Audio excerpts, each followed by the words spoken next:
Telekomunikacja Polska.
To wszystko, co masz. To dla ciebie samego nie wystarczy. A jemu i tak może nic nie pomóc. Jakoś dam radę.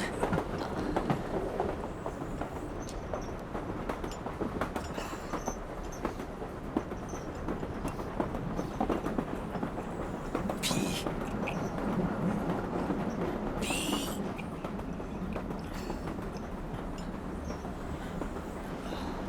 A zresztą... utargować młodego chłopaka za starego bryka to byłby niezły interes. Везут нас в Сибирь, на Колымут, да? Nie bój się, nie bój się. Wiozą do Polski.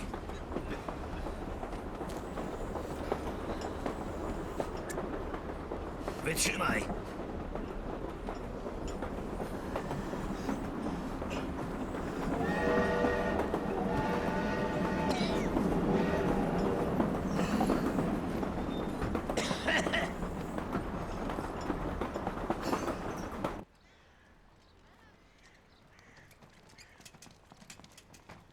Halt! Ausweis. Papiere. Name, Vorname. Walenty Gdanicki. Geboren. 2. Februar 1899. Wo machst du Arbeit? Eisenbahn Knoten, Warschau. Losfahren.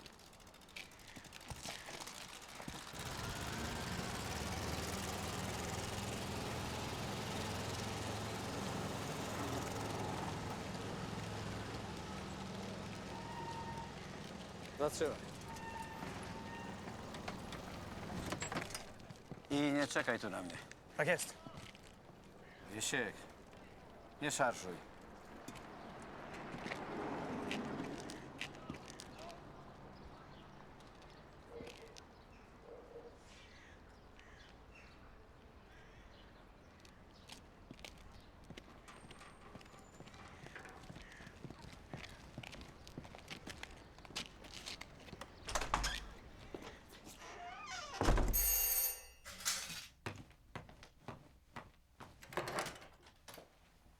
Stanisław Weller na prześwietlenie wątroby. Proszę.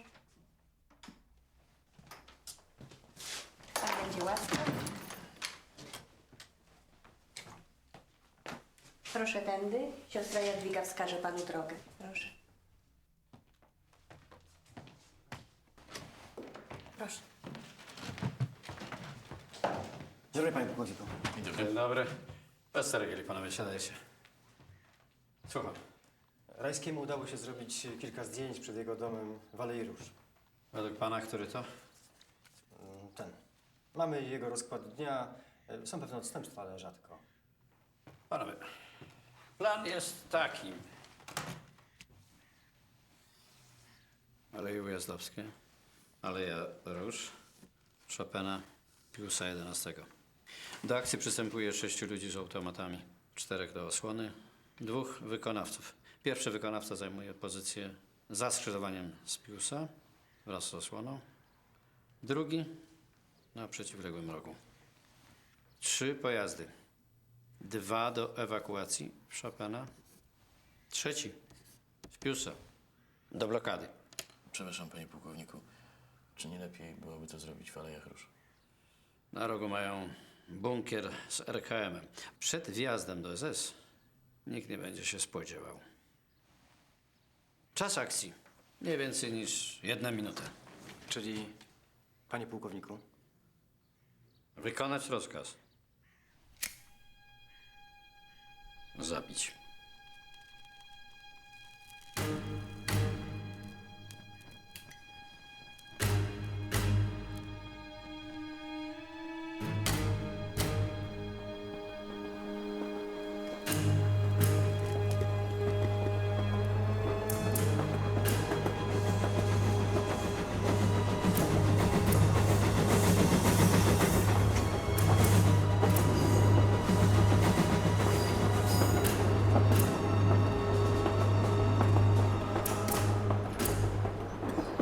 Wujek Walenty. Jak? Wy byli kiedy w Polsce? Byłem. Pewnie, że byłem. Urodziłem się tam. 2 lata temu wywieźli mnie na Sybir. No i jak tam? Inaczej niż w sowieckim Sojuzie? A jakby było tak samo, warto byłoby wracać. To inaczej. Lepiej? Długo byłeś w Rosji. W 39 nas wywieźli w Kazachstan. Mama umarła w drodze. Ojca rozstrzelali. Mnie było wtedy 11 lat. Ja nie pamiętam kraju. Nie wiem, jak ci to wytłumaczyć. Żebyś potem nie czuł się rozczarowany. Nie oczekuj raju. Ale będziesz u siebie. To jest twój kraj. Mój. Twój. Mój. Wszystkich.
Rozumiem. Pan Franciszek wyjechał na urlop.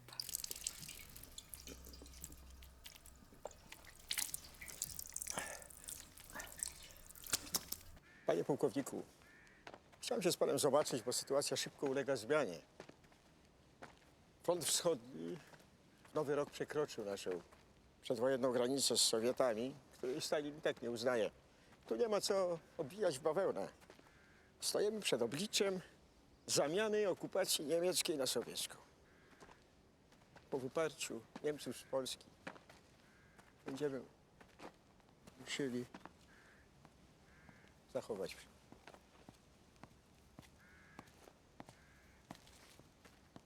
Po wyparciu Niemców z Polski będziemy musieli zachować część naszej siły zbrojnej. Pan stworzył sprawnie działającą dywersję w ekstremalnych warunkach. Dowodzenie walką czynną Armii Krajowej w ostatnich 2 latach spoczywało w pańskich rękach. I w tej nowej sytuacji musimy wykorzystać pańskie doświadczenie. Zostaję odwołany z Kedywu? Jeśli ktokolwiek jest w stanie stworzyć nową konspirację, w razie potrzeby pokierować walką czynną, to tylko pan. Mogę utrzymać nasze oddziały pod bronią z rozkazami samoobrony. Ale na walkę zbrojną z Sowietami nie jesteśmy przygotowani. Chyba że Zachód nam pomoże. W co osobiście wątpię. Takie są rozkazy naszego rządu w Londynie, ja je panu tylko przekazuję. Organizacja, którą będzie pan kierował, nazywa się Niepodległość, kryptonim NIE. Miejmy nadzieję, pułkowniku, że alianci nie pozostawią nas samych sobie. A pańska robota na wschodzie okaże się niepotrzebna.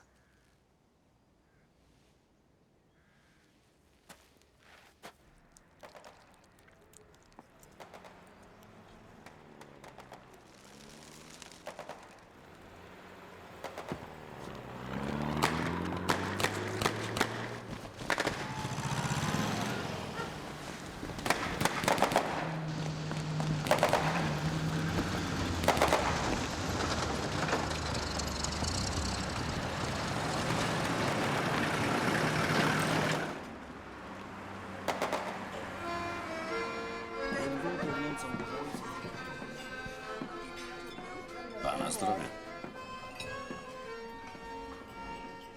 Jak podróż? Najkrótszą drogą przez Szwecję. W Szczecinie zatrzymało mnie szupo. I co? W porządku, mam dobre papiery. Papierosy pan kupi? Dobre mam, angielskie. Ma pan tabakę? Tabakę, panie, kto teraz zażywa tabaki?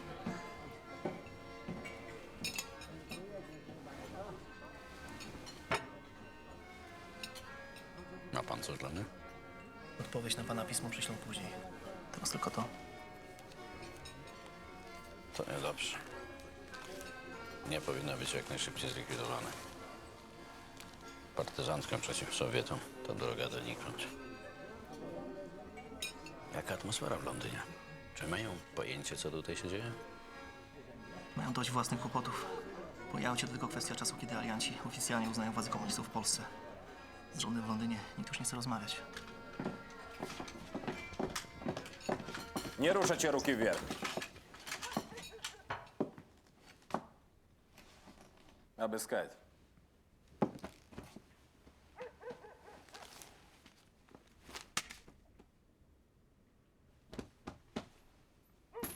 Skąd это у вас? To biżuteria mojej matki, słowo honoru. Ja nic nikomu nie ukradłem. Матки говоришь? Забрать. Obywatelu kapitanie!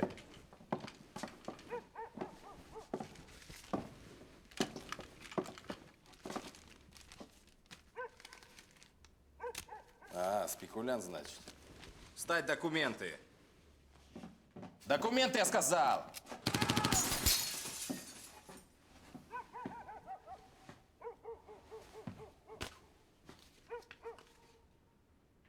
Валентин Гданицкий, колеяш. Ну ты у меня пару лет в Сибиру дрова порубишь. Тебе доллара больше никогда не надо будет. Забрать! Обыскать. Siadaj szybciej. Przesuwaj się dalej.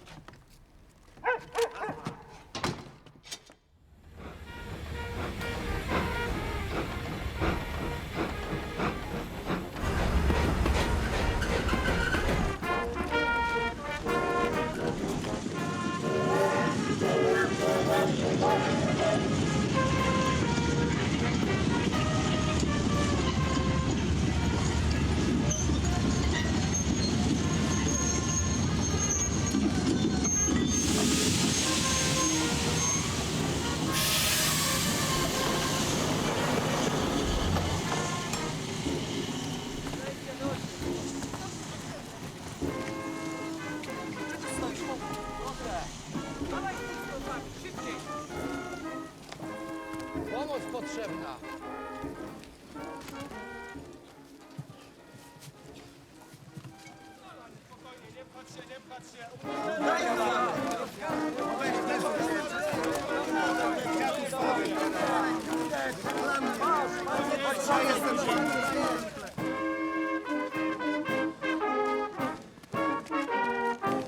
Cisza! Co wy mi tutaj za burżuazyjne pierdoły gracie? Międzynarodówka, już!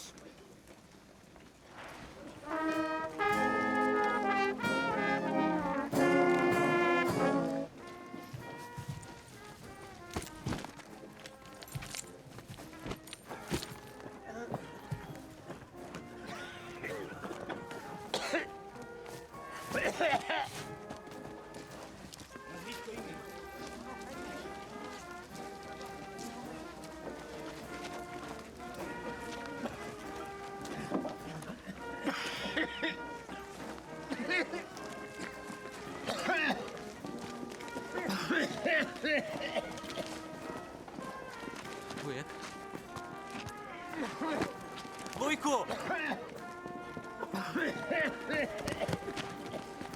Wujek, co jest?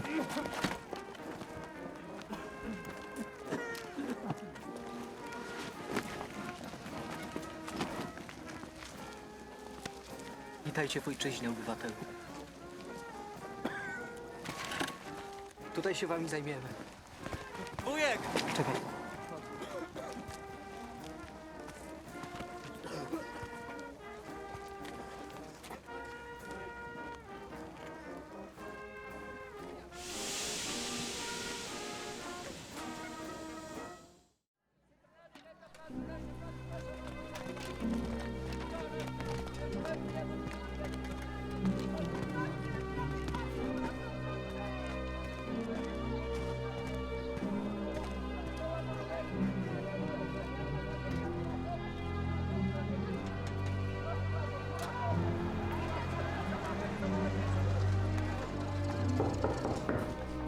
Kto tam? Święty Mikołaj. Pan do kogo? To ja. Pani Heleno. Pan Emil?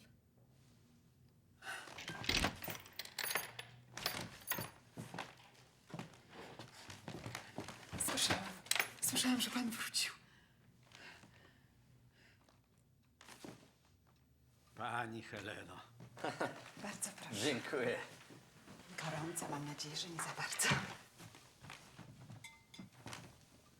Przed samymi świętami. I to pani Janina i córki muszą być bardzo szczęśliwe, prawda? Nie byłem jeszcze u niej. Idę do pani prosto z dworca. Dlaczego, panie Emilu? Rodzina najważniejsza.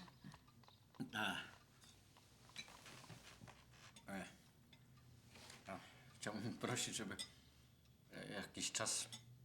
Umówmy się, nie ma żadnego Emila Fildorfa. Jest kolejarz Gdanicki, Walenty Gdanicki. Mam też jeszcze jedną prośbę, czy mógłbym zamieszkać jakiś czas u pani. Niedługo. Ile pan tylko zechce, tu jest wolna kozetka.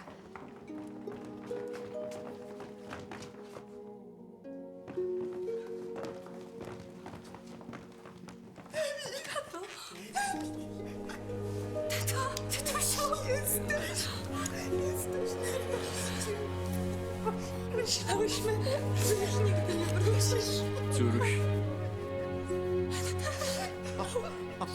Spadłem z pierwszym śniegiem.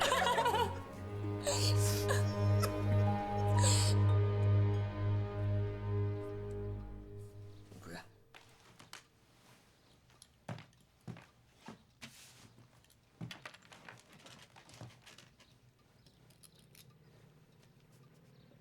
Jak, panie doktorze?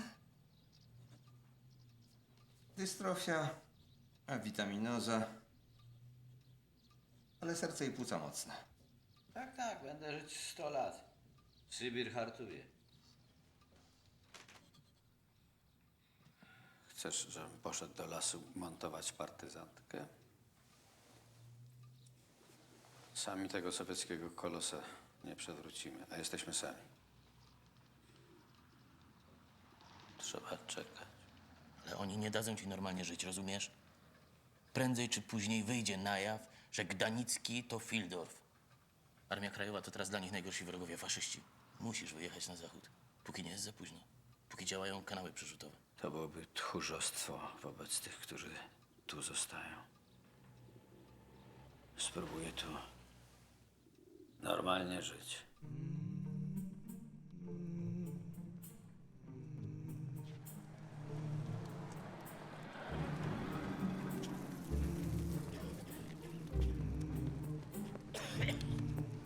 Panie generale, Wiecie? Żyjesz. Jedziemy gdzieś, panie Kapusta. czekałem tu na pana generała. Nie chciałem wchodzić do mieszkania, przeszkadzać. Lepiej nie na ulicy. Co robisz? Pracujesz? Na razie nic, czekam. Czekasz? Na co? No, na pana generała. Wszyscy czekają. W celu? Chcemy walczyć dalej.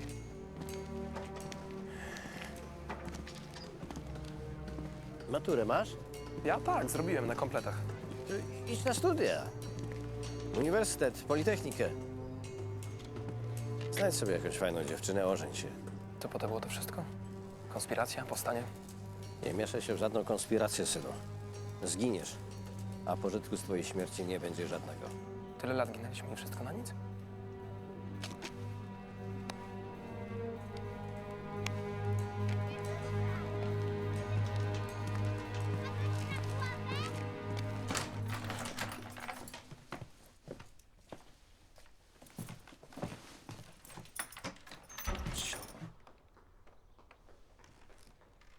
Kto tam mieszka?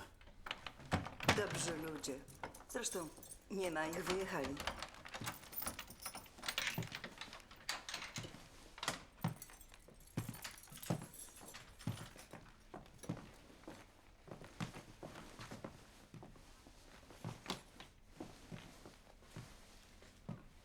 Chodź, pomogę ci. Został tam radę.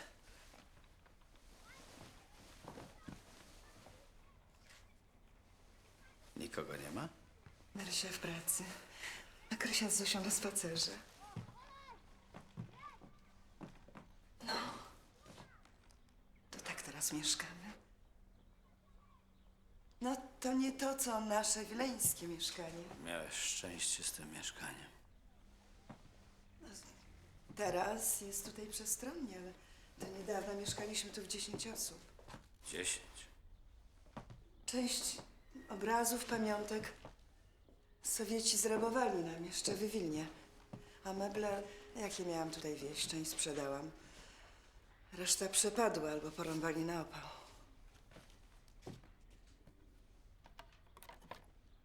Dziwne, że to się zachowało.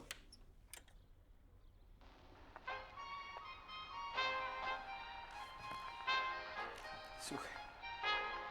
Słuchaj. Gdzie to było? Ślubowandy. Przetańczyliśmy całą noc. Biedna Anna.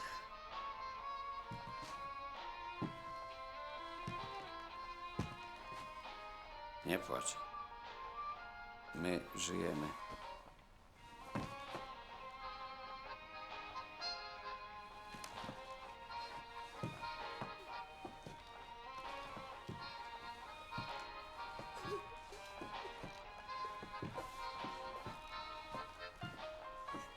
Nie tańczyłam całe wieki.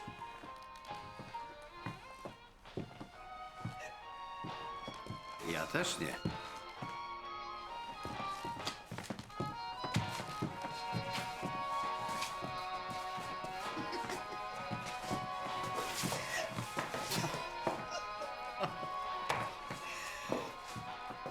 Kiedy?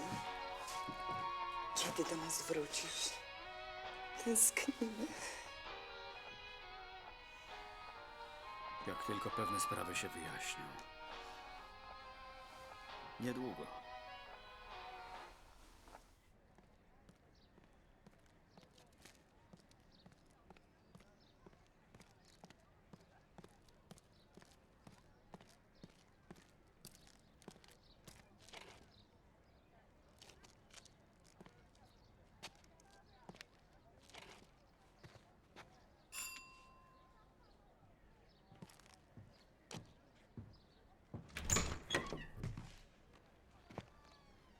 Pan do kogo? Powiedziano mi, że generał Tatar wrócił do kraju i mieszka tutaj. A w jakiej sprawie? Kolega z wojska. Weller. Stanisław Weller. Proszę poczekać.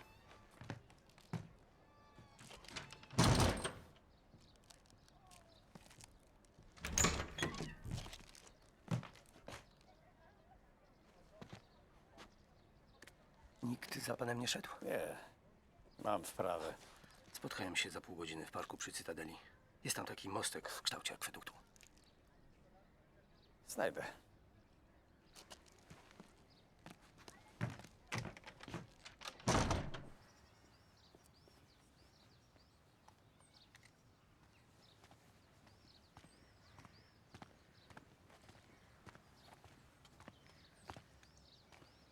Przepraszam, że nie przyjąłem pana w domu, ale chwilowo mieszkam u przyjaciół. Nie chciałbym ich narażać. Prowadzę teraz pewne negocjacje.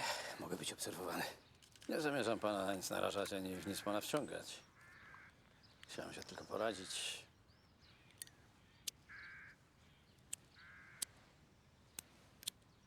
Zamierzam się ujawnić. A przy tym wyjść z tego cało i nie narażać rodziny. Co mam robić? Jak pan radzi? Rozumiem. Myślę, że w pańskiej sytuacji jest to rozsądne wyjście. Nawet szeregowi okowcy są rozstrzeliwani przez UB. Tak, ale tylko ci, którzy uważają, że wojna trwa nadal. Myślę, że niewiele pan ryzykuje. Wszystko zależy od pańskiej postawy. Czy będzie pan manifestował swoją wrogą postawę wobec władzy ludowej, czy też zdecyduje się pan na współpracę? Na współpracę? W jakim sensie? Tak jak ja współpracuję. Pan wierzy w ich czyste intencje? Gdybym nie wierzył, nie wróciłbym z Londynu.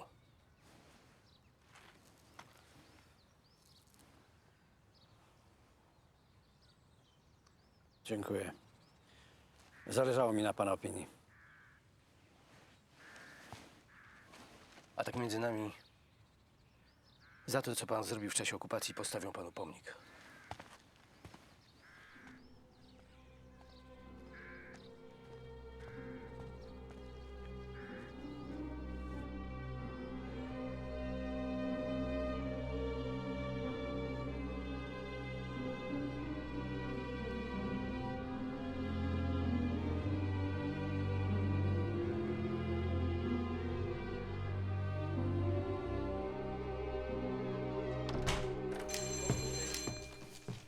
Nie słyszę, tak? Co wy mi tu dajecie? To się nie zgadza ani z waszym dowodem tożsamości, ani z zaświadczeniem z Urzędu Repatriacyjnego. Jak wół stoi, Gdanicki Walenty. Kiedy mnie aresztowano w 1945, miałem fałszywą kartę na nazwisko Walenty Gdanicki, kolejarz. Moje prawdziwe nazwisko Emil Fildorf, generał brygady. Niemiec? Polak. Obywatelu poruczniku Przebieraniec. Idźcie tam. Następny.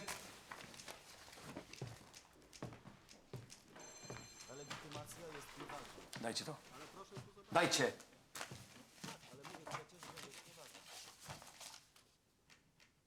Dlaczego nie ujawniliście się, obywatele, od razu na punkcie repatriacyjnym Białej Podlaskiej po powrocie z ZSRR? Nie chciałem zostać odesłany z powrotem.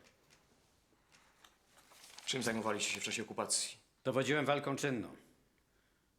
Kierowałem dywersją Armii Krajowej. Kedywem.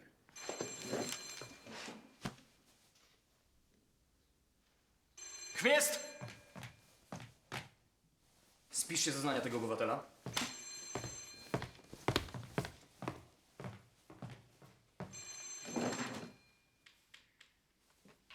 Siada.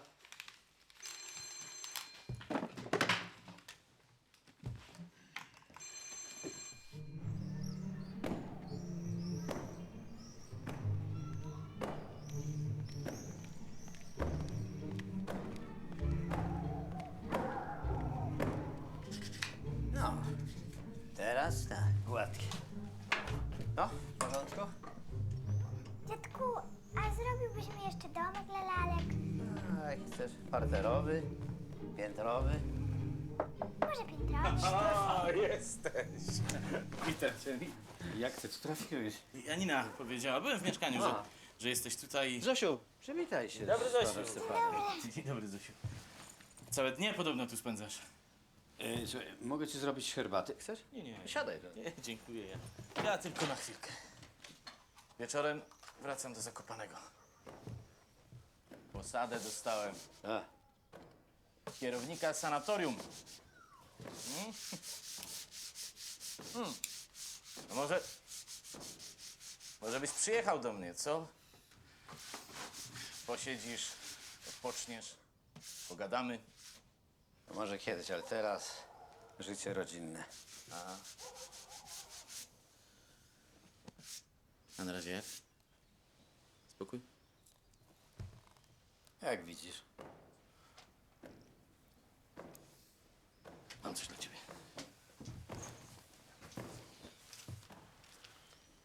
Powinieneś to przeczytać. Stenogram z procesu w Moskwie. Poufny. To stara sprawa. Z 45. UB wyciągnęło to z archiwum. Mamy tam swoich ludzi. A co, ty nie przeczytasz tego? Mam pracę.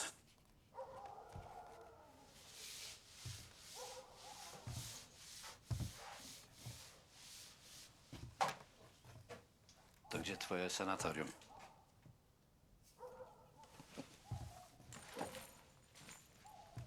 Wyślę ci dokładny adres. Zosieńko, pożegnaj się z panem Stefanem. Do widzenia, Zosiu. Do widzenia. Przyjedź na pewno. Cześć. Przeczytaj.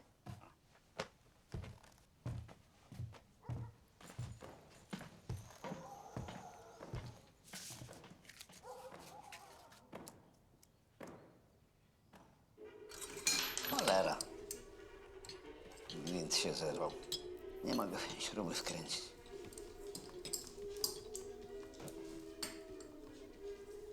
Co to? Coś ważnego? Bajer przyniósł dzisiaj. Sprawozdanie z procesu w Moskwie. Zeznania Okulickiego. Czy dotyczy to jakoś ciebie? Przeczytaj. To, co podkreślone ołówkiem.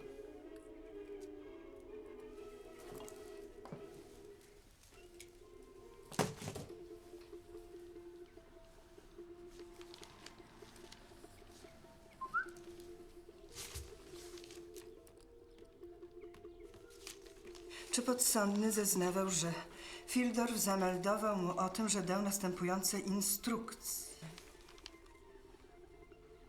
Stworzyć w okręgach oddziały zbrojne po 50-60 osób. Broń i amunicję ukryć.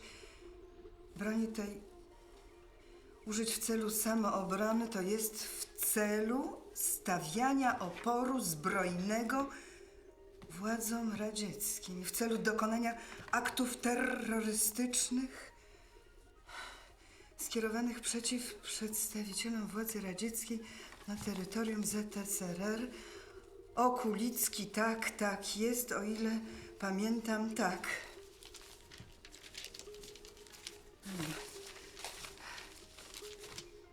Myślałam, że to jest człowiek nie do złamania. Musiał tak powiedzieć? Nie wiem. Nie sądźmy nikogo, kto przeszedł przez piekło NKWD. Bajer ma rację. Powinieneś wyjechać z Polski. Zgłosiłem się na RKU. Mają mój adres, wiedzą, gdzie mnie szukać, wiedzą, kim jestem. Gdyby mnie chcieli aresztować, dawno by to już zrobili.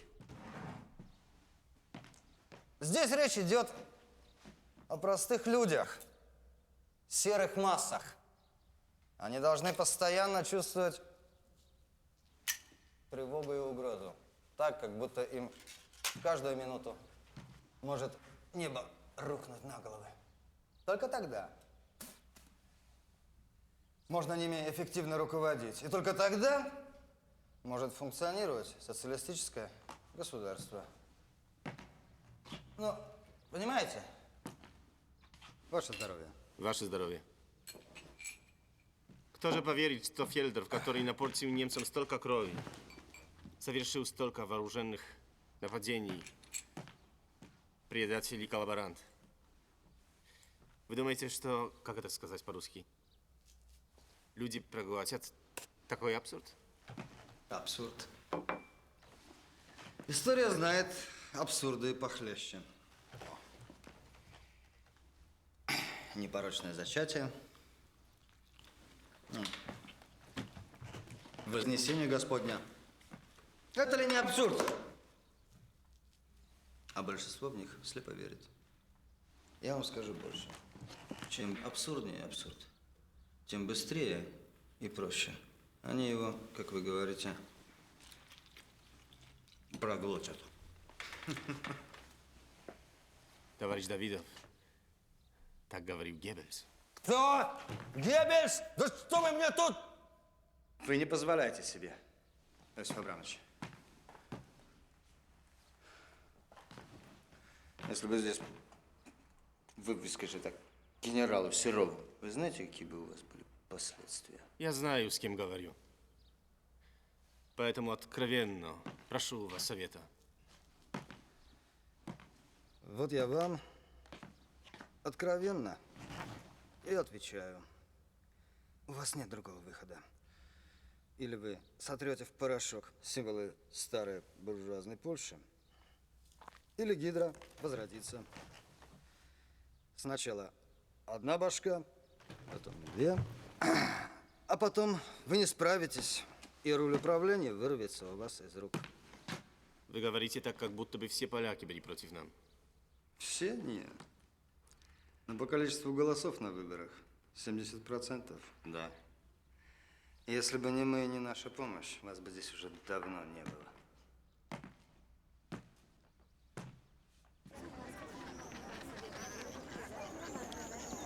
Osiem.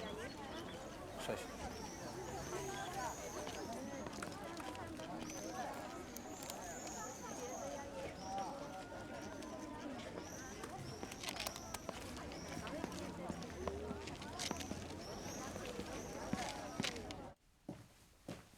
Już. Kończę rozdział i kaszę. Czytaj sobie. Ja mogę spać przy świetle. Kiedyś światło ci przeszkadzało. Kiedyś. Kiedyś wszystko było inaczej. Zmieniliśmy się. Ja się nie zmieniłem.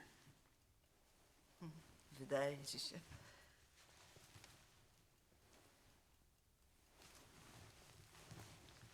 Przez te wszystkie lata nie byliśmy ze sobą. Nie wiedziałam, gdzie jesteś, co robisz, nawet czy żyjesz. Spotykałeś się z jakimiś ludźmi, których nie znałam, z jakimiś kobietami.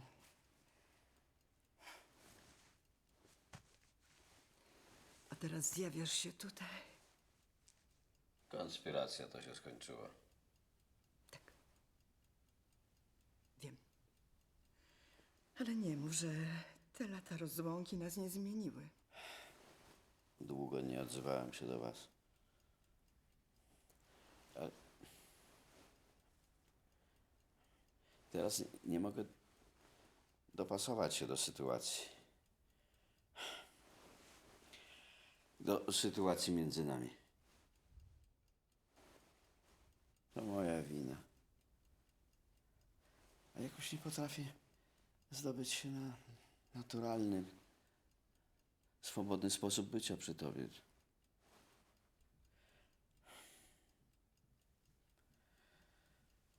Kocham was.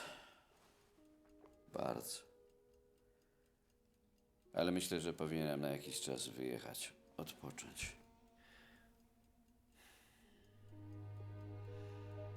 Te 7 lat odpoczynku ode mnie ci nie wystarcza? To był odpoczynek?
razie.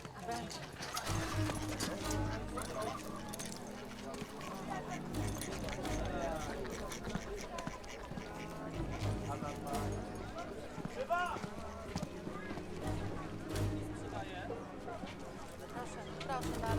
Pani nic waży kilo marki. Pęczek botwinki. Nie, dziękuję ci, dziękuję. Nie chce pan jajek?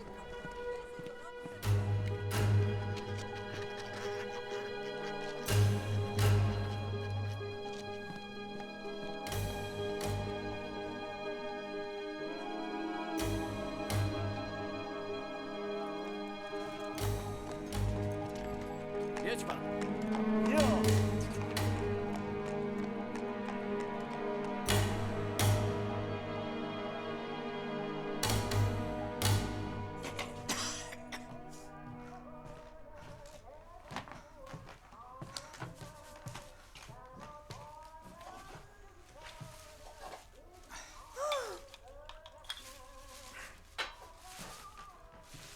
No ale jarzyn nie kupiłeś? Serduszko. Nie zdążyłem. Musiałem dać nogę.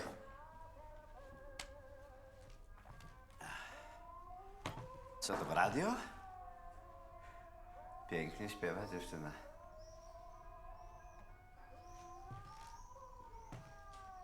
A co? Chodzą za mną od pewnego czasu. Ale dziś miałem tego dosyć. Urwałem się. No nie są specjalnie lotni. Nie przejmuj się. Pochodzą, poobserwują. Znudzą się. O, tato! Chciałam ci coś pokazać. Zobacz.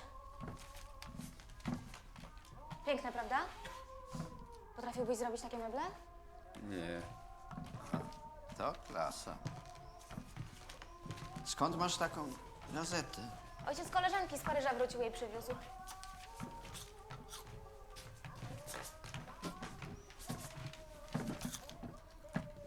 I tę płytę też.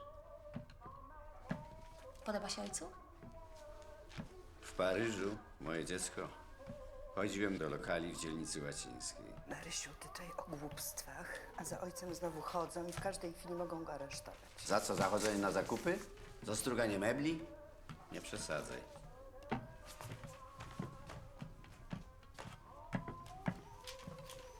Mama ma rację. Jak chcą ojca aresztować, to pod byle pretekstem to zrobią. Chociażby za to, że ojciec stolarka bez zezwolenia uprawia, albo że niedopałek papierosa na chodnik rzuci. Za to, że żyję. Mam wyjechać za granicę? Tego chcecie? Może?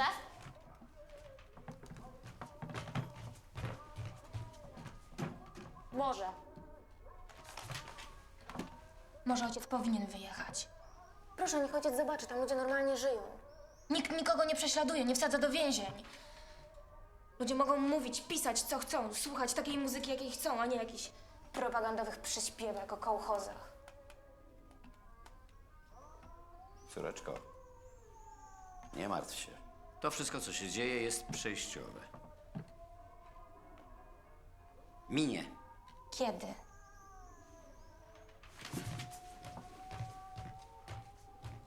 Za 100 lat? Jak nas już nie będzie?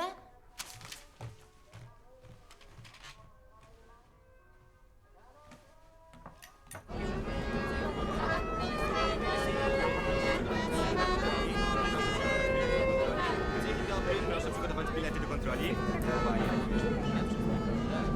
Dzień dobry, proszę przygotować bileciki do kontroli. Przepraszam, dzień dobry Państwu, proszę przygotować bileciki do kontroli. Proszę bilety do kontroli. Ekwalenty? Michał? Synu. No strasznie dobrze wyglądasz, wujku, tak wykurowałeś się. Ale się cieszę. Wydoroślałeś. Mundur kolejarski? To lubię, bo mój ojciec był kolejarzem. No ale mów, wujku, co u ciebie? W porządku. Mieszkam w Łodzi. Odnalazłem rodzinę. jakąś śliczną wnuczkę. A ja muszę lecieć, bo stary się będzie pieklił. Do zobaczenia, wujku. Może na jakiejś trasie. Proszę bilety do kontroli. No i co? Pięknie, nie? Cieszę się, że nareszcie mnie odwiedziłeś. Jutro wybieram się na mnicha. Aha. Byłem tam przed wojną. Idziesz ze mną? Chętnie, ale rano przyjmuję zaopatrzenie.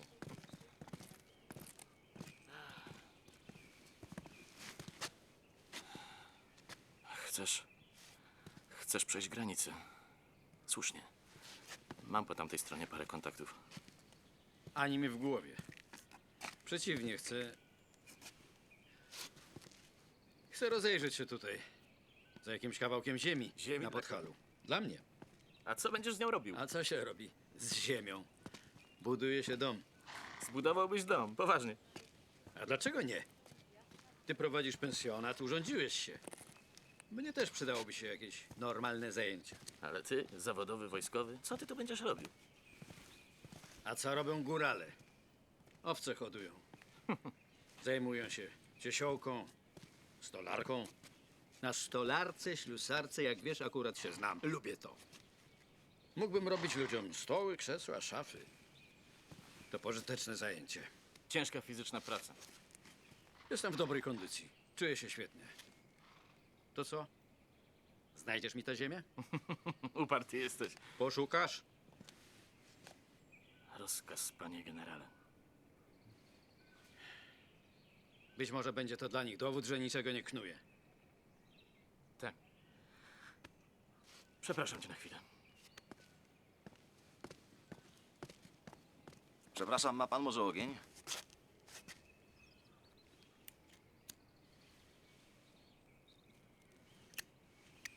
Niezłe mają tutaj papierosy. Chyba z przemytu. Może ze zrzutów. A pan woli amerykańskie czy rosyjskie? Francuskie.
Trudno za panem nadążyć. Ścigał mnie pan? Chciałbym porozmawiać. Mogliśmy na dole. Ale tu jesteśmy sami. Słucham. Przepraszam, nie przedstawiłem się. Roman Harewicz, pseudonim Klem. Z brygady wileńskiej Wilka Krzyżanowskiego. Potem byłem u Łopaszki. Emil Fildorf. Generał w stanie spoczynku. Wiem, kim pan jest. Kawy? Dziękuję. Pięknie tutaj. Orientuje się pan w działalności WIN-u, wolności, niezawisłości. Tyle co z gazet. Bezpieka rozwaliła właśnie kolejny, 4. zarząd. Jest kiepsko. Bo do tej pory WIN-em rządzili albo politycy, albo liniowcy. Ale teraz chcielibyśmy się lepiej zakonspirować. Podjąć bardziej skuteczne działania. A co ja mam do tego? No, pan jest jedynym generałem AK przebywającym w kraju. Zna pan ludzi, metody. Co chwilę urywa się pan w bezpiece. Skąd pan wie, że uciekam bezpiece? No tak ludzie mówią.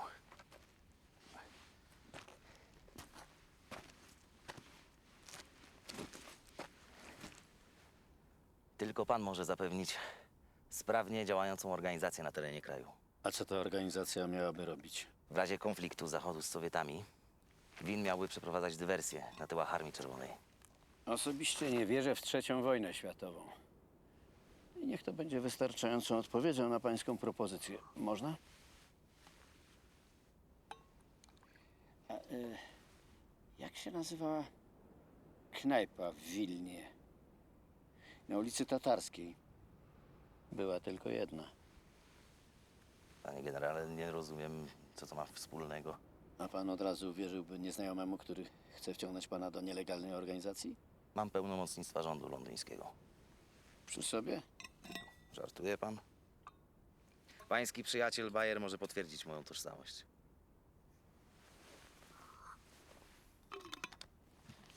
A nazwa tej knajpy?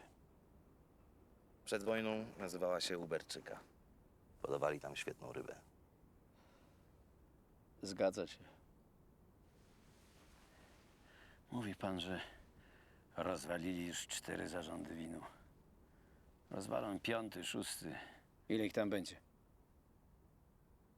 Myśli pan, że to jest sposób na odzyskanie niepodległości? Nie. To jest sposób na samobójstwo narodowe. Panie generale, nie spodziewałem się z pana ust takich słów. To jest defetyzm. Bez pana win w tym kraju nie przetrwa. Ze mną również nie. Przypominam, że nikt nie zwolnił pana z obowiązku lojalności wobec legalnego rządu Rzeczpospolitej. Pozostaje pan wciąż w czynnej służbie. Z perspektywy Londynu może tak to wygląda. Kiedy pan tam wróci, niech pan im opowie, jak tu jest. Niczego nie ukrywa. Jeszcze raz zaskowyczał wierny kruczek. Figura kryjąc skrzynię na stuletnie smreki ku ziemi. Tego ranka siedziała nad wyspą swojego dzieciątka, które jakby z żalu cicho plakało. Cicho plakało. Plakało. Ach, jak plakało.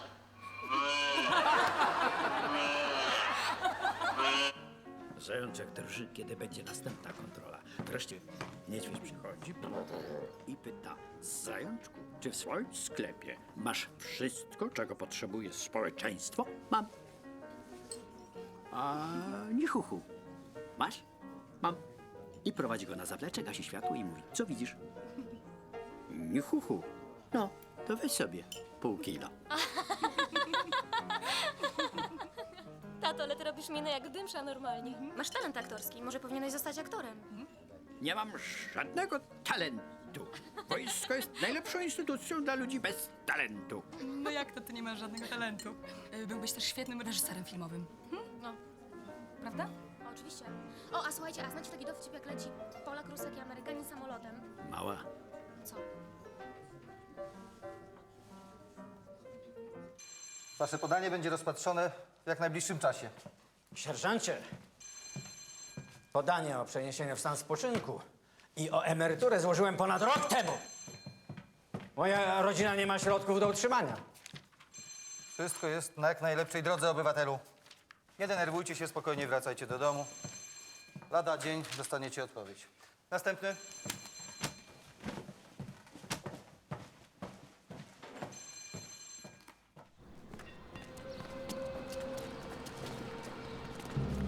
Obywatel Fieldorf, Emil.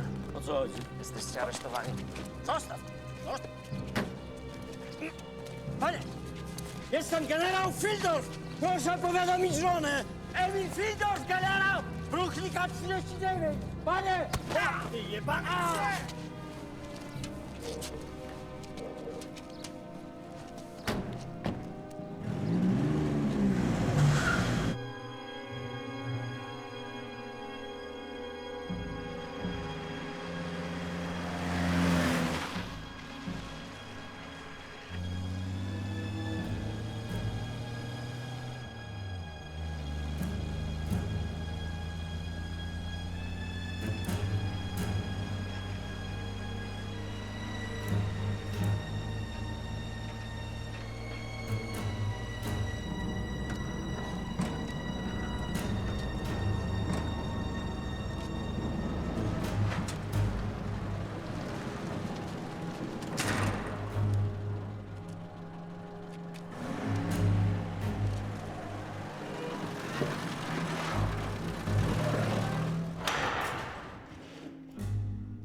się kurwa tak patrzysz? Daj coś jeść i pić. Trochę tu posiedzimy. Przynieście swój własny prowiant. To nie stołówka Urzędu Bezpieczeństwa.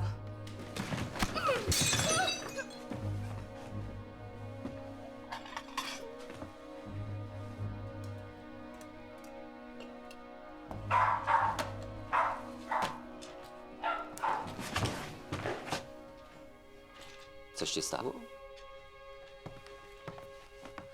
Upadła pani. Trzeba uważać.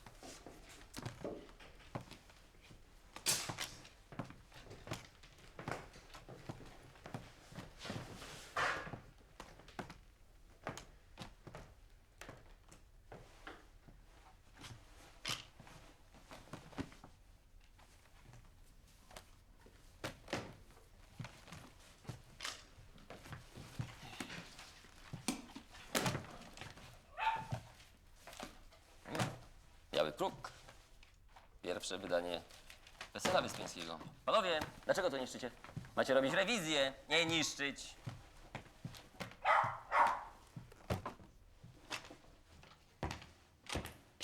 Obywatelu poruczniku, melduję doprowadzenie więźnia.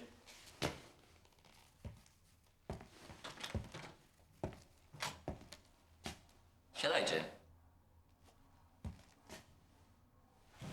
Nazywam się Górski i jestem oficerem śledczym w stopniu podporucznika. Zostałem przydzielony do waszej sprawy. Pod jakim zarzutem zostałem aresztowany?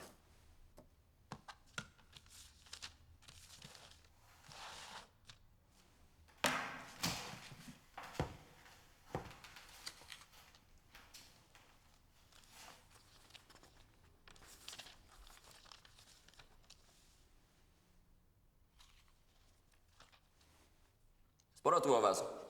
Starczy na 3 KS-y.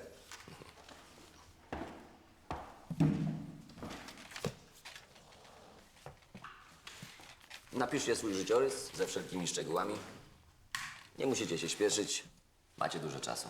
Niestety bez okularów będzie to niemożliwe. Zostały w depozycie. Kurwa mać! Zostańcie tutaj!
Jacek Dawidowicz.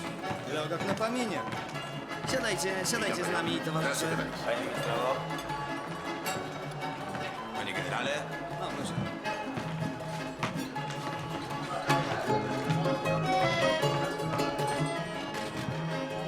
Ну, что, давайте выпьем за новый 51 год. Na zdrowie. Zdrowie. Zdrowie.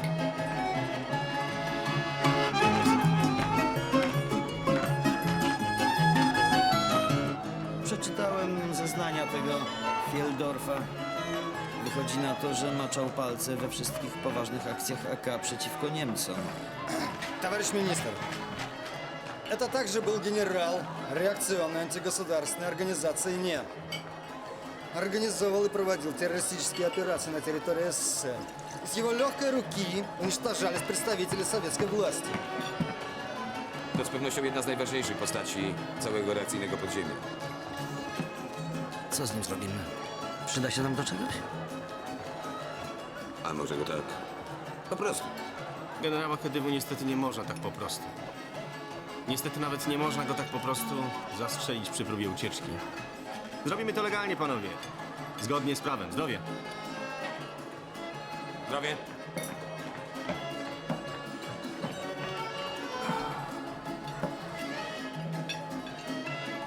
Najpierw proces, świadkowie, dowody, akt oskarżenia, a potem go. Tak po prostu. Я думаю, это мог бы быть большой судебный процесс. А вам бы такой сейчас очень пригодился. Вот только подумайте, товарищ Радкевич. АК, Гестапо, СС, ВИН, НСЗ. И все, как говорится, в одной корзинке.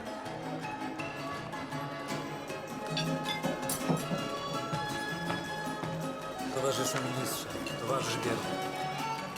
Bierut.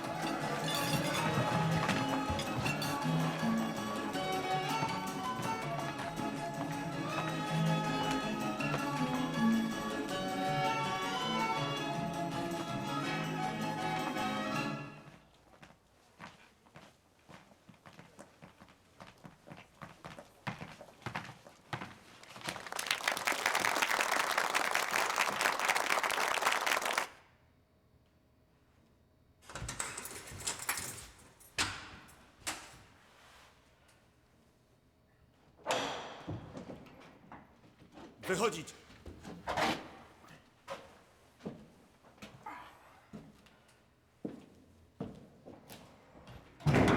Kiedy i w jakich okolicznościach, będąc szefem Kedywu, wydawaliście rozkazy likwidowania lewicowych działaczy podziemia oraz partyzantów radzieckich? Nie wydawałem takich rozkazów. Tak? Proszę. Proszę. W okręgu białostockim podległe wam terenowe oddziały Kedywu zamordowały 237 osób, wliczywszy w to żydowską ludność cywilną oraz partyzantów radzieckich. W okręgu nowogrodzkim 799 osób. Terenowo oddziały Kedywu nie podlegały moim bezpośrednim rozkazom. Operacyjnie odpowiadałem jedynie za okręg warszawski. Jeśli oddziały Kedywu likwidowały jakichś lewicowych działaczy, to tylko tych, którzy dopuścili się zdrady wobec narodu polskiego. A jeśli w starciach z Armią Krajową zginęli jacyś radzieccy partyzanci, to dlatego, że mordowali polską ludność cywilną. To oszczerstwo! Pan może o tym nie wie. Oddziały AK, które pomagały wypędzić Sowietom Niemców z Wilna, zostały potem rozbrane przez NKWD. Żołnierze, oficerowie, rozstrzelani. Faszystowska propaganda, rozumiesz? Dość tego, kurwa mać! Pytam się jeszcze raz. Kiedy i w jakich okolicznościach wydawałeś rozkazy likwidowania lewicowych działaczy oraz partyzantów radzieckich? Pytam się jeszcze raz. Nie wydawałem takich rozkazów. Pytam się jeszcze raz. Komu, gdzie i kiedy wydawałeś rozkazy likwidowania działaczy PPR? Teraz już czas, synu.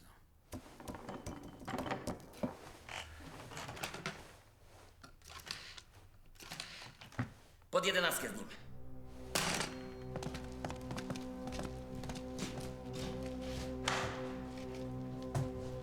Wchodzić!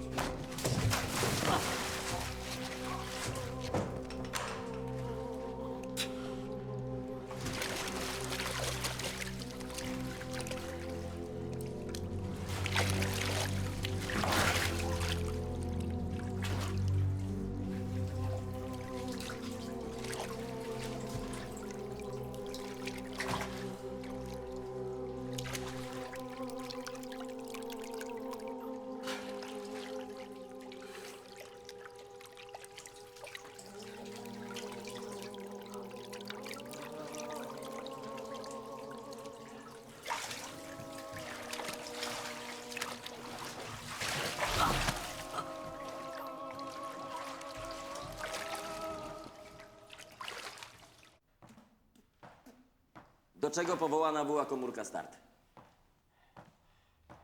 Do likwidacji konfidentów.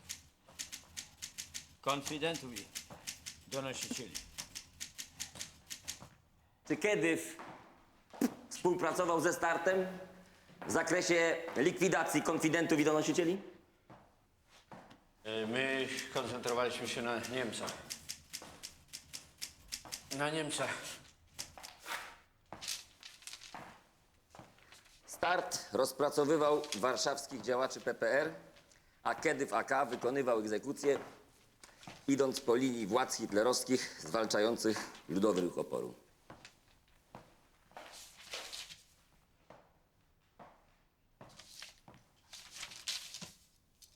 Podpisz to.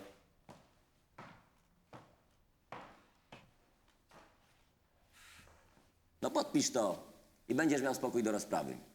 Wrócisz do starej celi, światło naprawili. Podpisz. No podpisz to. Tak będzie lepiej dla pana generale. Za współpracę podczas śledztwa ma pan szansę kiedykolwiek oglądać jeszcze wolność. Tylko podpisz. Zaprowadźcie mnie do celi. Podpisz, powiedziałem. Zastanów się. W 11 nie przeżyjesz nawet tygodnia. Podpisz to. No podpisz to. Masz, podpisz. Podpisz, powiedziałem. Podpisz. Podpisz. Podpisz. Podpisz. No podpisz! Podpisz, kurwa! Podpisz to! No podpisz, powiedziałem! Podpisz! Podpisz to! Zaraz, podpisz, powiedziałem! Podpisz! Już! Podpisz to! Podpisz to!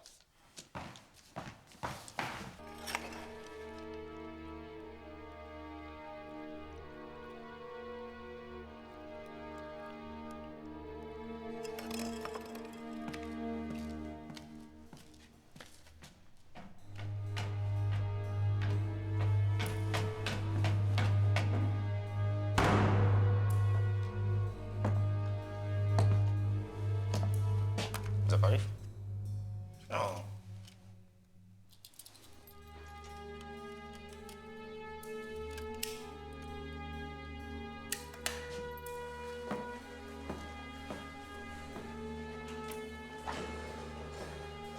No to powiedz mi, przyjacielu, jaki tak naprawdę był twój szef, generał Fieldorf? Ja go nie znam, nie wiem, kto to jest. Nie pierdol, synu. Wiemy, że byłeś w jego obstawie, jak był szefem KDW. Mam cię przepuścić przez mokry karcer? Mam cię wyrwać parę paznokci? Ja go prawie nie znałem. Przecież on generał, ja zwykły kaprol podchorąży. Zresztą obowiązywały zasady konspiracji. Napiszesz wszystko, co o nim wiesz. Własnoręcznie. Nic więcej nie pamiętam. Kurwa, sobie przypomnisz! Ze szczegółami, rozumiesz?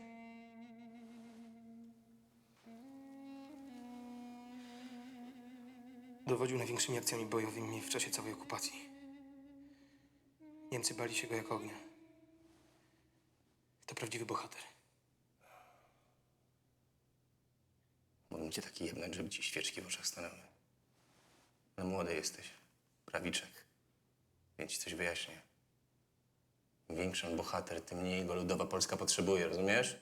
Teraz jest spokój. Nie potrzebujemy bohaterów. Potrzebujemy nauczycieli, lekarzy i rolników. On mówił to samo. Kto? Generał Fieldorf.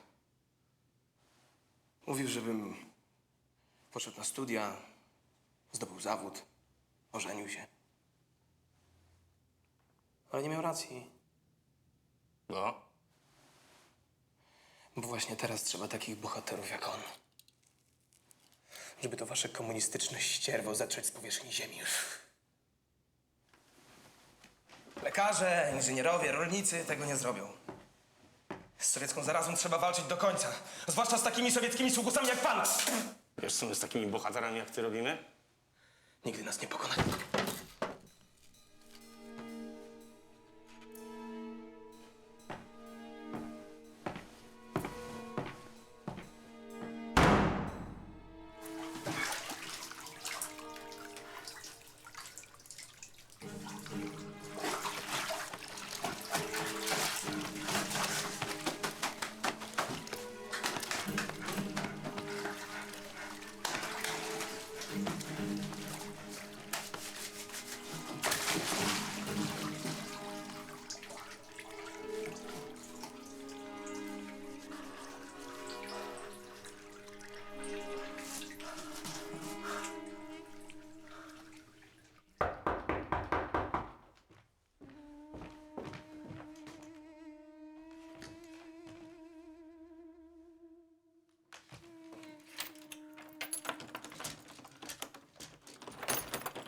Obywatelka Fildorf Janina? Tak, to ja.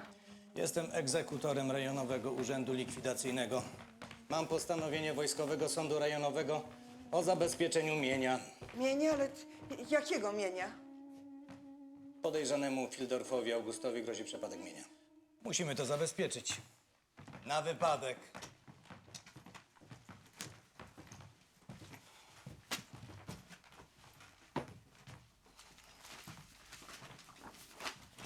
Szafa na książki, sztuk 1, wartość 10 zł.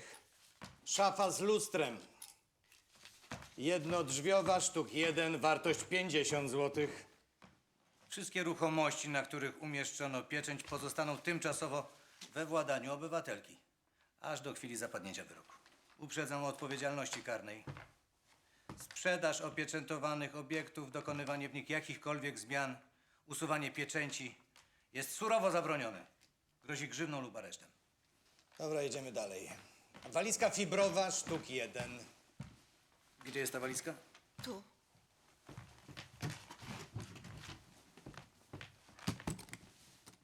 Wartość 3 zł. Bielizna męska, 2 zmiany.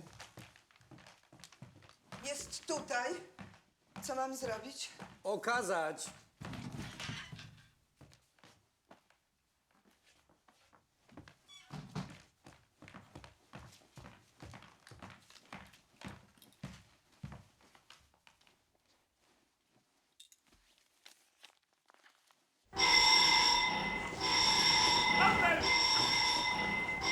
Apel!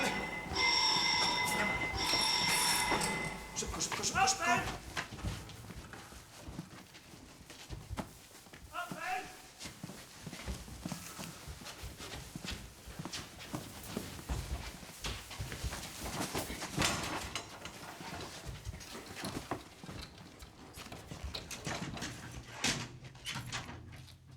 Melduję celę gotową do apelu. Stan 5, obecnych 5. Życzenia są? Nie ma. Na literę K.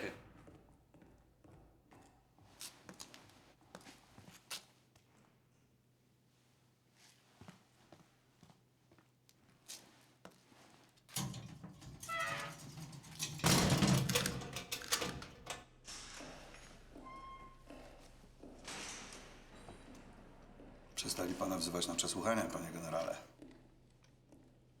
Nie mam im nic więcej do powiedzenia. Szykują akt oskarżenia. O co mogą pana oskarżyć? Przecież pan walczył o wolną Polskę. Na każdego coś mają. Na pana też znaleźli, chociaż jest pan rabinem i nie jest pan zamieszany w politykę. Ja handlowałem złotem i dolarami, a za to tajemnica jest. No, ja słuchałem Głosu Ameryki. Pewnie ten dostanę dożywocie, nie?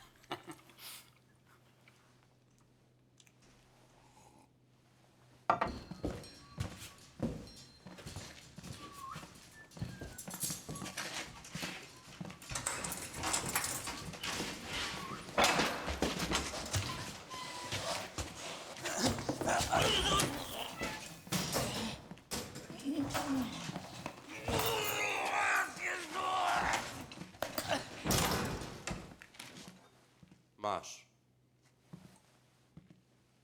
Skurwysyny. Bandyci.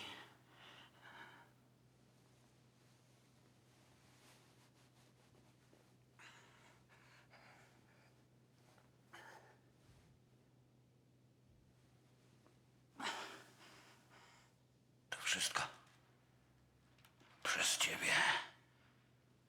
Parszywy Żydzie. Ubecja to sami Żydzi. Polską rządzi żydowska szajka. Żydzi mordują nas, polskich patriotów. Ja ci, kurwa, parchu, pokażę! Co?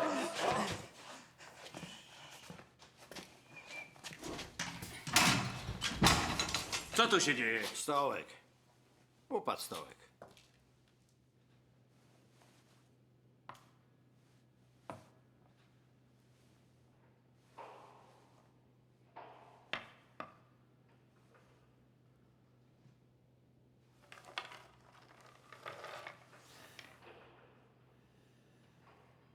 I co, przegrał pan? Jeden zawsze musi przegrać. Teraz który przegrał? Ten dobry czy ten zły? Jak w życiu. Nie wierzy pan, że dobro może wygrać? Raz wygrywa dobro, a raz wygrywa zło. Wykręca się pan, panie Fildor. Wie pan, nie lubię teoretyzować. Zło prędzej czy później będzie ukarane, a dobro nagrodzone. To wasz prorok, Jezus Chrystus, powiedział, kto się wywyższa, będzie poniżony, a ten, kogo poniżono, będzie wywyższony. W życiu nie zawsze się to sprawdza. Pan nie wierzy w Boga, panie Fildor?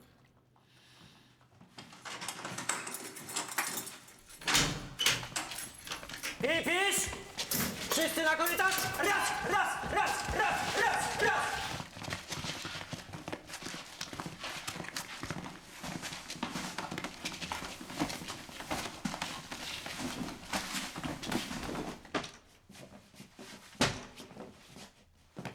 Zabrać.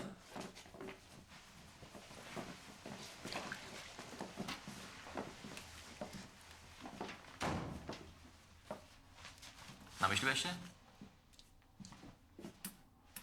Będziesz zeznawać? Nie. Nie będę.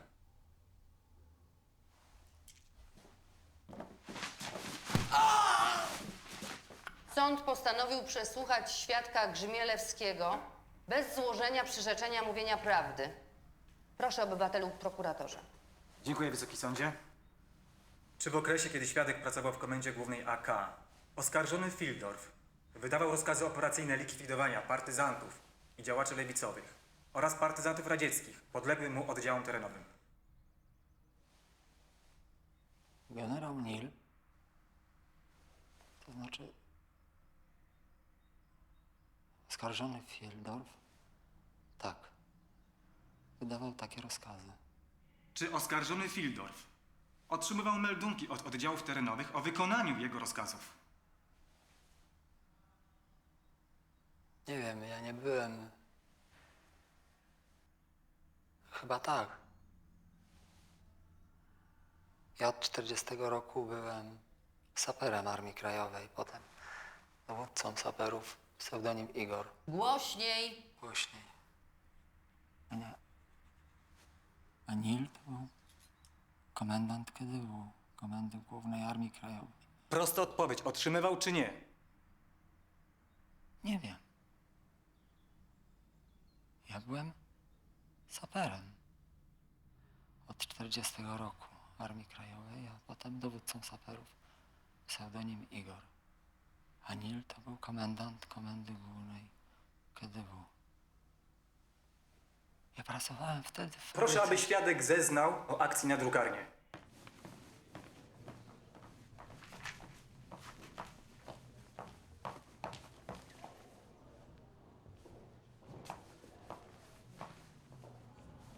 Tutaj wstęp wzbroniony. Rozprawa utajniona. Odsuńcie się, obywatelko. Kto zamordował członków PPR?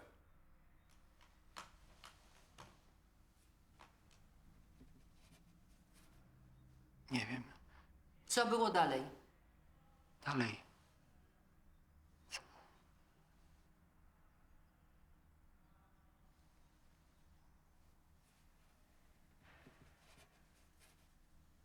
wszystko. Zeznania złożone przez świadka w trakcie śledztwa są znacznie obszerniejsze. Niech świadek poda więcej szczegółów.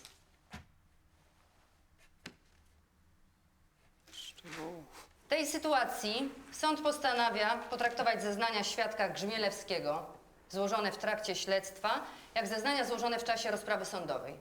Czy obrona ma jakieś pytania do świadka Grzmielewskiego? Tak jest, Wysoki Sądzie. Dziękuję. Skąd świadek wie, że oskarżony wydawał rozkazy terenowym oddziałom KDW likwidowania działaczy lewicowych i partyzantów radzieckich? Czy świadek słyszał to na własne uszy, czy może widział takie rozkazy na piśmie, podpisane przez oskarżonego? Sąd uchyla to pytanie. To nie jest istotne, w jaki sposób świadek dowiadywał się o wydawaniu rozkazów przez oskarżonego. Tak jest, Wysoki Sądzie. Ja sformułuję pytanie inaczej. Czy świadek dowiedział się o rozkazach wydawanych przez oskarżonego w czasie wojny, czy już po wojnie? Sąd uchyla również to pytanie. Dalej. Tak jest. Świadek był zastępcą szefa trzeciego oddziału operacyjnego KEDYW-u. Czy zasady konspiracji, jakie panowały wówczas w AK, pozwalały na to, aby świadek znał treść wszystkich rozkazów wydanych przez głównego dowódcę KEDYW-u? Świadek zrozumiał pytanie, czy mam powtórzyć? Takie rozkazy były wydawane. A zatem świadek nie może wiedzieć... Nie, te pytania do niczego nie prowadzą. Dziękuję, panie mecenasie. Świadek Grzmielewski zakończył zeznania. Jestem oficerem Wojska Polskiego. Proszę o doprowadzenie na salę świadka liniarskiego. Jestem oficerem.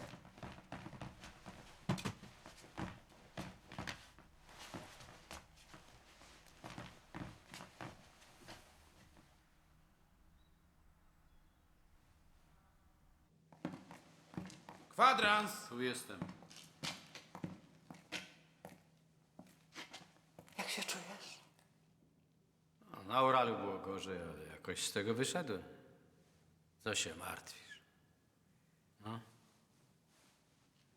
W domu wszyscy pracują, żyją jakoś. Zosia zdrowa. Tęsknię za tobą. Zosieńka.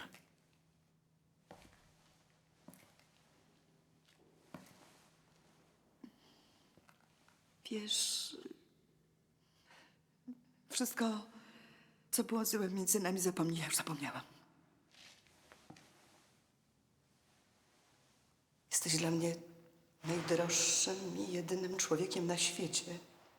Pamiętaj o tym, będziesz pamiętał, przyrzeknij. Jeśli wyrządziłem ci coś, co żałuję, wybacz. W imieniu Polskiej Rzeczpospolitej Ludowej sąd postanowił Fildorfa Augusta Emila uznać winnym czynów zarzucanych mu aktem oskarżenia i za to na zasadzie artykułu 1 punktu 1 dekretu z 31 sierpnia 1944 roku o wymiarze kary dla faszystowsko-hitlerowskich zbrodniarzy i zdrajców narodu polskiego skazać go na karę śmierci, utratę praw publicznych i obywatelskich praw honorowych na zawsze oraz przepadek całego mienia.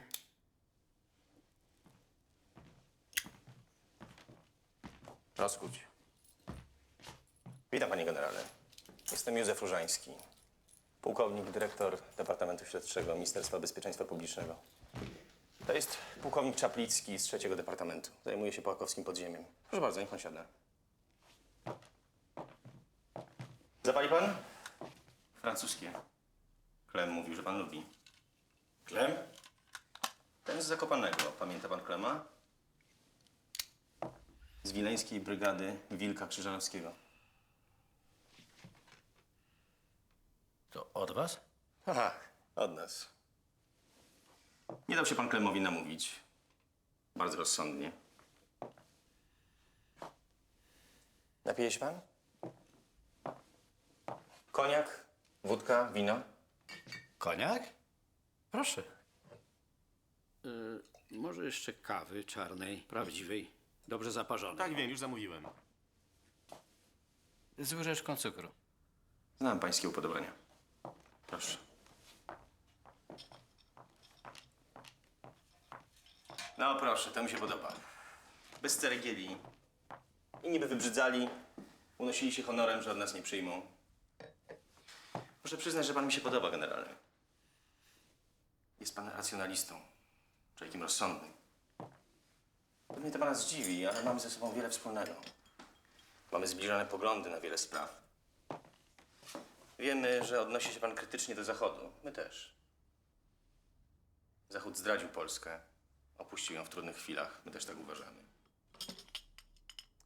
Wielokrotnie pan mówił, że walka z potężnym Związkiem Radzieckim nie ma sensu. To też się zgadzamy. Czego ode mnie chcecie? Ma pan wyrok śmierci, generale. I tylko my możemy to zmienić. Możecie zmienić wyrok niezawisłego sądu? Ciekawe. Sąd Najwyższy skasuje wyrok Sądu Wojewódzkiego. Dostanie pan 15 lat. Wyjdzie pan po 3. Odpowiada to panu? A w zamian? Firmowanie dalszej działalności win.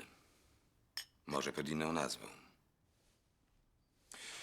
Potrzebujemy dobrego, wiarygodnego nazwiska. Pan w dobrej wierze będzie wypełniał swoje obowiązki, a będziemy tylko obserwować. Oczywiście bez pana wiedzy. Następnie, żeby nie zbrukać pańskiego dobrego imienia, ujawnimy wtyczkę jakiegoś pańskiego zastępcę, który potem zostanie zlikwidowany. Oczywiście w imieniu podziemia. Te 3 lata przesiedzi pan w jakiejś wygodnej willi na odludziu. No, generale. Wilk syty i owca cała. Tak wam zależy na wyłapaniu tych niedobitków z lasu? Nie.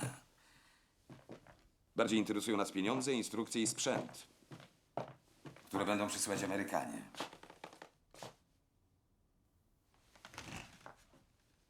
To nasza ostatnia propozycja, panie generale.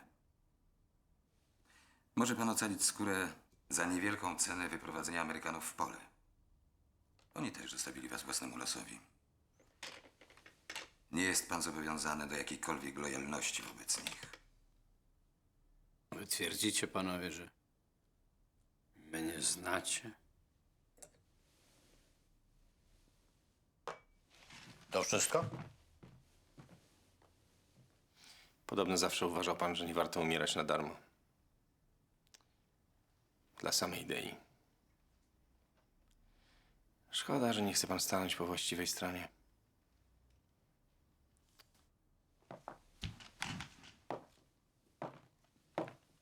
Strażnik. Żegnam, generale.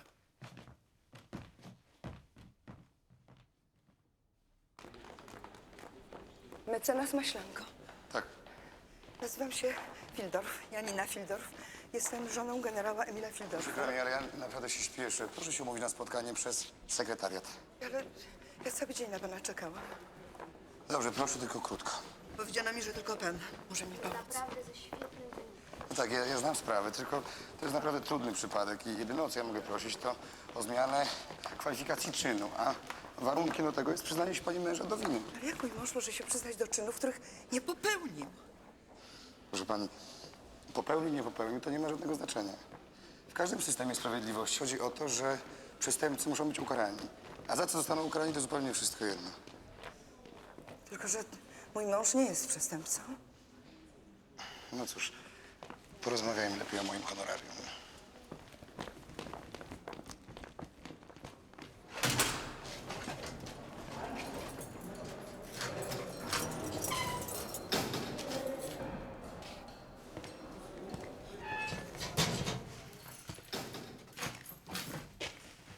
August Emil Fildorf. Panie generale, Zygmunt Walter Janka, pułkownik dyplomowany.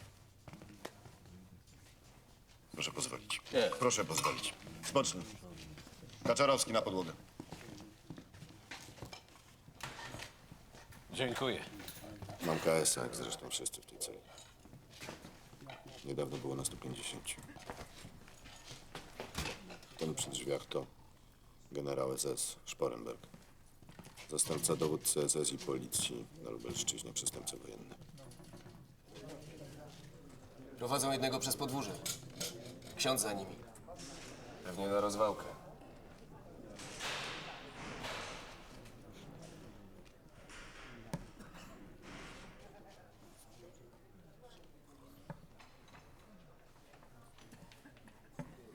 Szach? Ale mnie pan urządził. Świetnie. Wpędził mnie pan w niezłe tarapaty. Idą do nas. Oddziałowy i 3 strażników.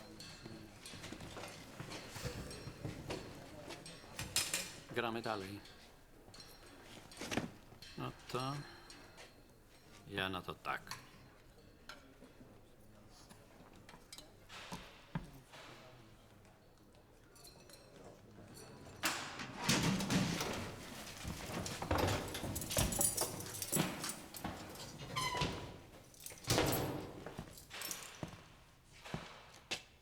Na literę K. Nie. Nie.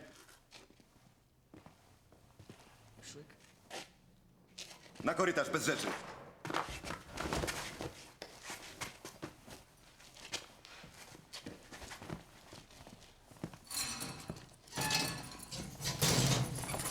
Skurwysyny! Żebyście w trumnach spokoju za tę krew nie mieli! Mordercy! Mordercy! Całe powstanie Szwabek go nawet nie drasnęły. A teraz ginie z rąk swoich Polaków. Z wyrokiem jak zdrajca. Gdzie jest sprawiedliwość? Spokój. Spokój. Spokojnie, synu.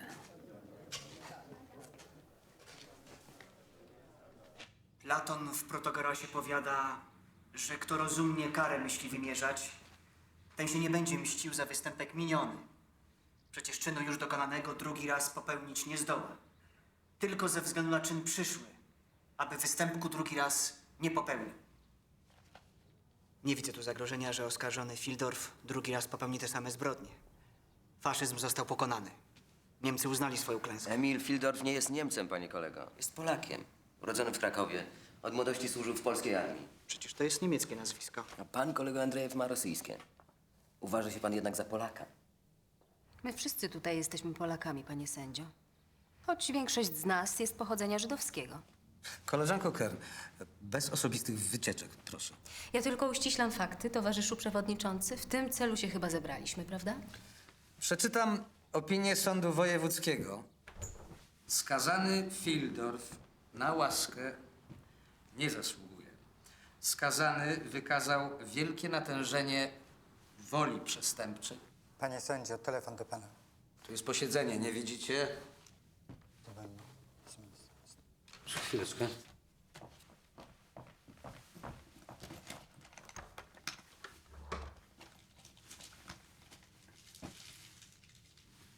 Rozważamy, czy skazać człowieka na śmierć. A pani je kanapkę? To niestosowne. Niech pan nie udaje takiego wrażliwca, panie sędzio. Co tydzień skazuje pan kogoś na śmierć, a bywa, że częściej. To nie ma nic do rzeczy. Sumienie mam czyste.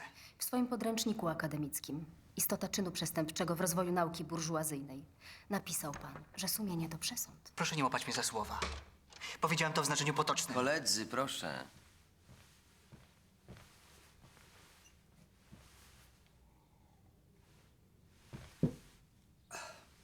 Proszę do protokołu.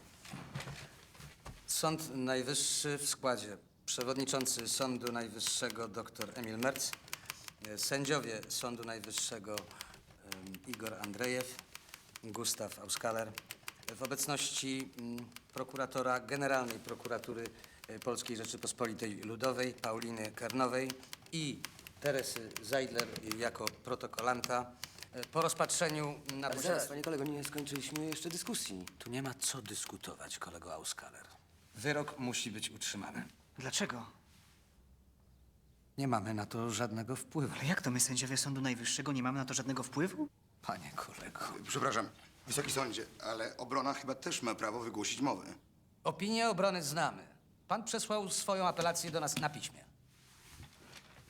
Tak więc rozpoznawszy na posiedzeniu niejawnym w dniu 20 października 1952 roku podanie o ułaskawienie skazanego Augusta Emila Fildorfa po wysłuchaniu wniosku prokuratora Generalnej Prokuratury Polskiej Rzeczpospolitej Ludowej postanowił... Ja bardzo przepraszam, towarzyszu przewodniczący, ale ja nie zdążyłam złożyć jeszcze żadnego wniosku. Nie ma takiej konieczności. Opinię prokuratury też znamy. Nie, przepraszam. Trzeba przynajmniej zagłosować. Pan jest za ułaskawieniem? Zaprotokołujemy. Sędzia Igor Andrzejew zgłasza wotum separatum. Nie, przepraszam. Nie. Przepraszam, ja nie. No więc o co chodzi? Nie no, chciałbym tylko...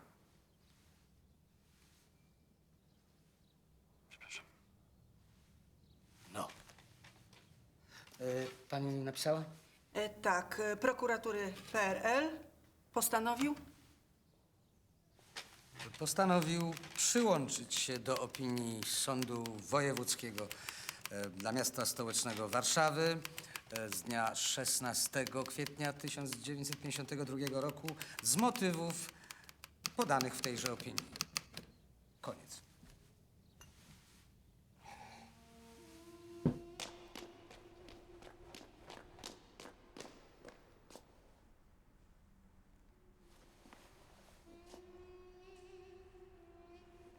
Raz, dwa, trzy, cztery, pięć, sześć, siedem, osiem, dziewięć, 10.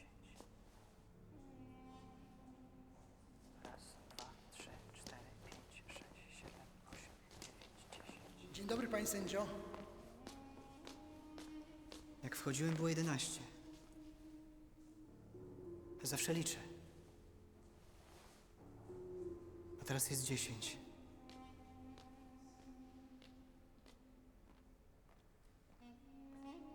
Coś jest inaczej.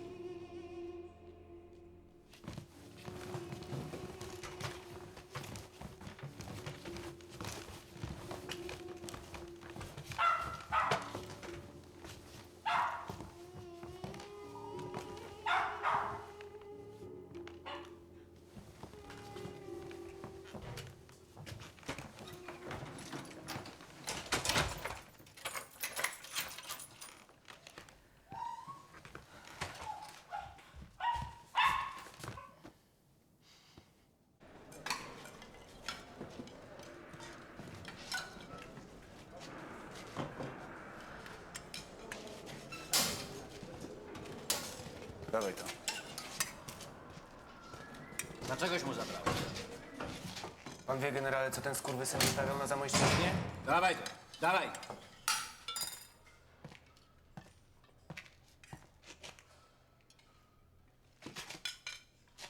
Danke. Wissen Sie was?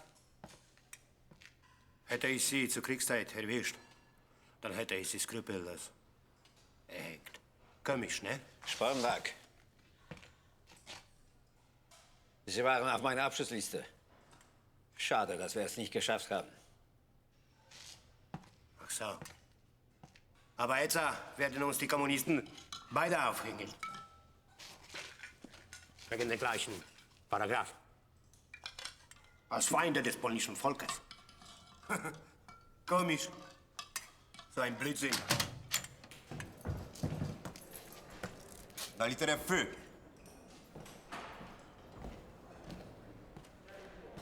Fildorf. Co to jest? Wyrok Sądu Najwyższego. Macie napisać podanie o łaskę. Niczego nie będę pisał. O łaskę niech proszą winni. Jestem niewinny. Nie bądźcie głupi. O rewizję procesu tak, ale o łaskę nie.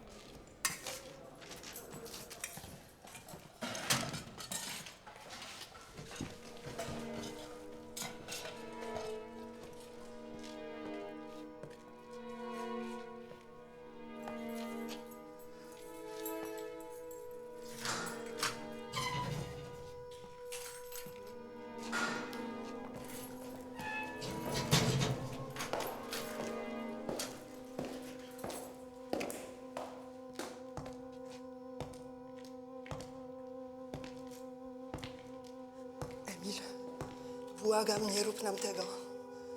Czego? Przecież ja nic nie robię. I to właśnie chodzi o to, żebyś to zrobił. Musisz napisać do Bieruta łaskę. Ja wiem, że to dla ciebie trudne, ale Dla ojca honor jest ważniejszy niż my? Przestań. Przestańcie! Ojciec musi żyć dla nas. Dla Zosi. Ona za ojcem bardzo tęskni. Ciągle pyta, kiedy dziadek wróci. tyle razy zapewniałeś nas, że to my jesteśmy dla ciebie najważniejsze. A teraz co? Odrzucasz nas? Co z tego, że ojciec go poprosi o łaskę? To tylko tak się nazywa. Tak naprawdę ojciec żąda tylko tego, co się ojcu należy. Niech ojciec nie myśli o godności, o dumie. Niech ojciec myśli o życiu, o nas. Liczymy się przecież tylko my. My razem. Tato, proszę. Emil. Skoro tak prosicie.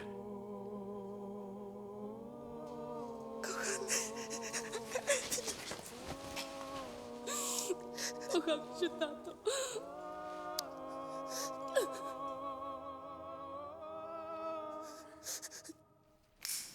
Uśmiechamy się. Dobrze. O, i teraz? Proszę się uśmiechnąć. Wyleci ptaszek. Patrzcie tam. Dziękuję. Tak. Dziękuję.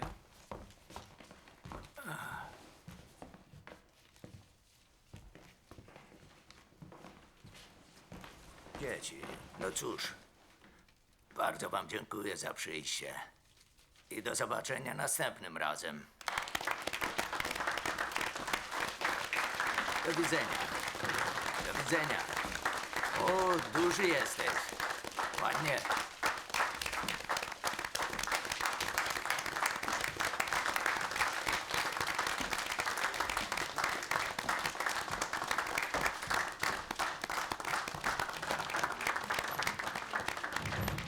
Miłe te dzieciaki, ale męczące jak cholera.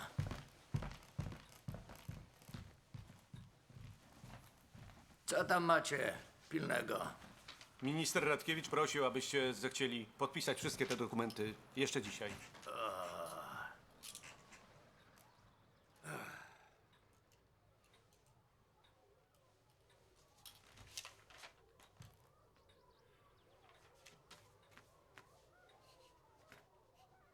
Ta mała z czarnymi kędziorkami.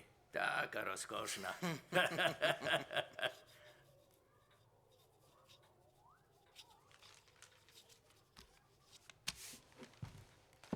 Rodno mamy młodzież.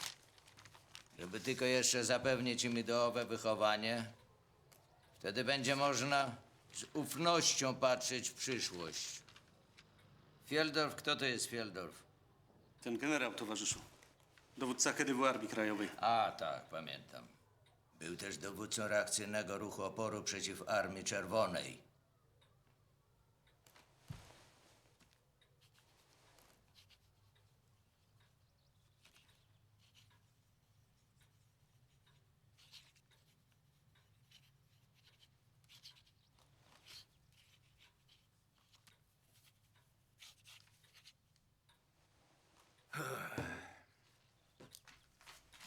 Nie na dziś dosyć. Powiedzcie towarzyszowi Radkiewiczowi, żeby poczekał kilka dni. Resztę podpiszę, jak wrócę z Katowic. Oczywiście. Pójdę się zdrzemnę trochę. Zmęczyły mnie te dzieciaki i ta pogoda. Na dziś jesteście wolni. Tak jest, towarzyszu sekretarzu.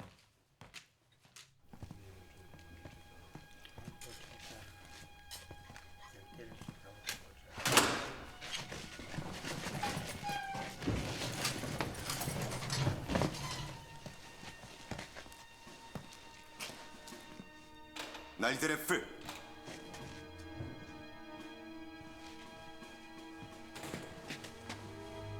Nie.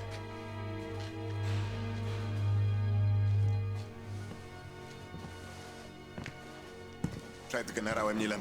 Baczności! Fieldorf.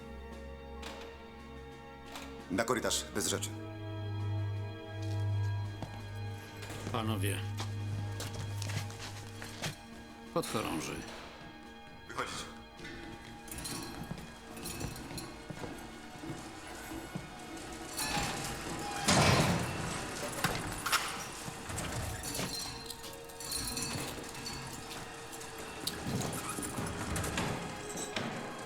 Michał.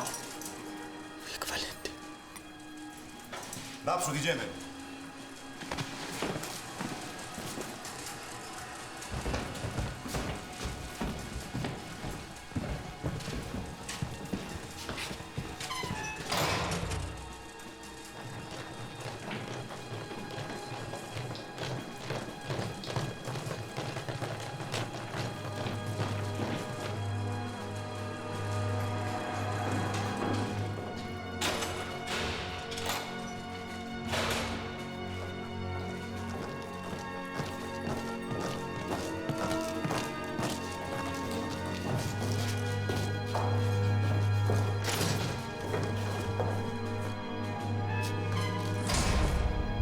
Pamiętajcie w ojczyźnie, obywatelu. Wyrok. W imieniu Polskiej Rzeczpospolitej Ludowej Sąd Najwyższy uznaje oskarżonego Augusta Emila Fieldorfa za winnego.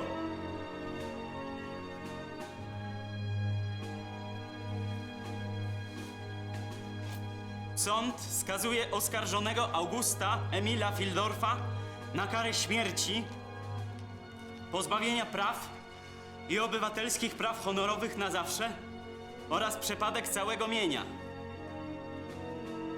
Rada Państwa nie skorzystała z prawa łaski w stosunku do Augusta Emila Fieldorfa.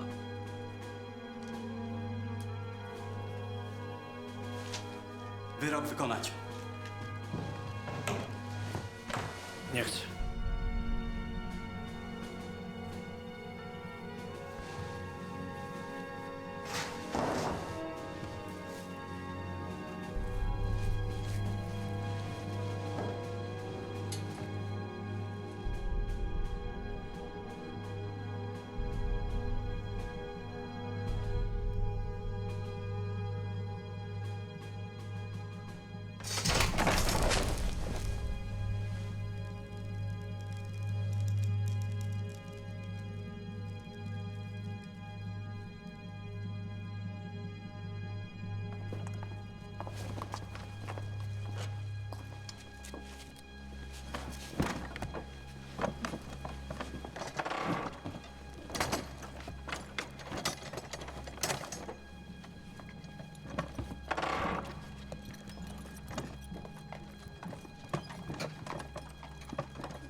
Thank